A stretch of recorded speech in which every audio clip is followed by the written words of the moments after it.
Asylum Inc. presents Hollow.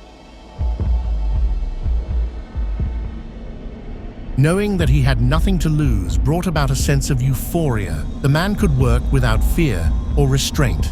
Sadly, his drinking partner was no longer conscious. Thankfully, there is a solution to every problem, thought the stranger, as he lifted Bob up and propped his head against the bar. The machete cleaved the spine in two, letting the torso fall to the ground. The stranger placed the head on the tabletop in front of an empty glass. Admiring his handiwork, the stranger let out a joyous laugh. This would be a night to remember. Throughout the night, a great many atrocities were committed. Reports of men and women going on sudden and inexplicable rampages, often mutilating both relatives and strangers without remorse. What was unleashed moved like a wave through the city, flooding outward from the television studio where the unsuspecting psychic made a connection and a door had opened.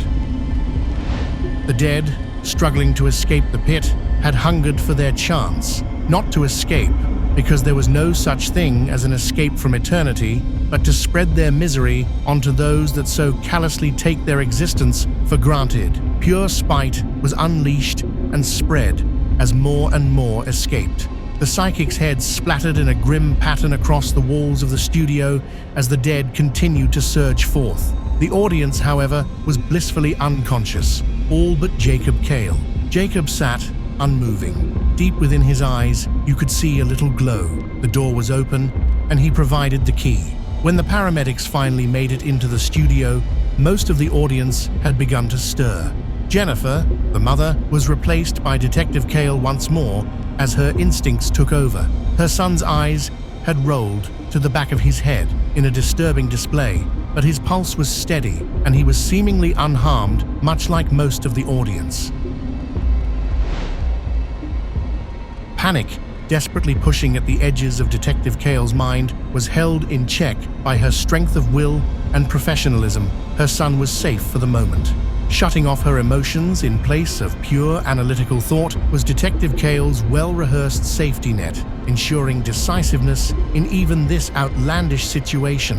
What remained of the psychic Melinda White, however, was either slumped in a bloody heap in the studio chair or decorating the walls in a grisly display. Fragments of her skull were plastered along the ceiling in a gory coating, still dripping to the floor. Her upper torso stiffened as if in mid-seizure. Her fingers continued a rhythmic twitch as the last ounces of her life spat across the front row out of the stump that remained on her shoulders. Jacob still was not waking up, unlike the others. The panic within Detective Kale threatened to take hold. Emergency agencies became flooded with emergency calls as a wave of horror continued to spread. All emergency rooms became wartime triage as lives hung in the balance. Young Jacob, in stable condition, was given a room far away from the madhouse the emergency room had become, mostly as a favor to Detective Kale. The room sat relatively silent, save for the rhythmic beep of the electronics. Detective Kale raised her head to look at her son, laid out in the hospital room in a coma.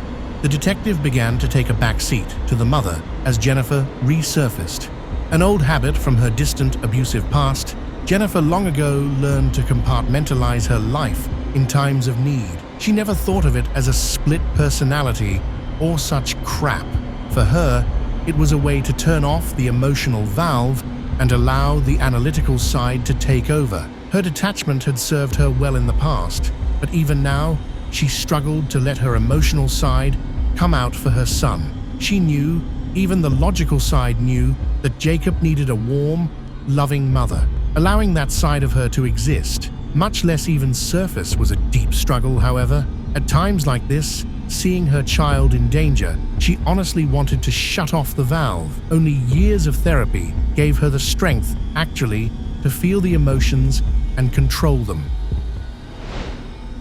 Either feel them now and control them, or risk being overwhelmed by them later, and if she did that, there's no telling what might happen. So, Detective Kale moved to the back seat for a while. Jennifer looked on, unable to come to terms with what happened. Detective months knocked softly at the door, and entered. Jennifer made her partner swear to keep her in the loop, as all channels reported the absolute madness the city had devolved into.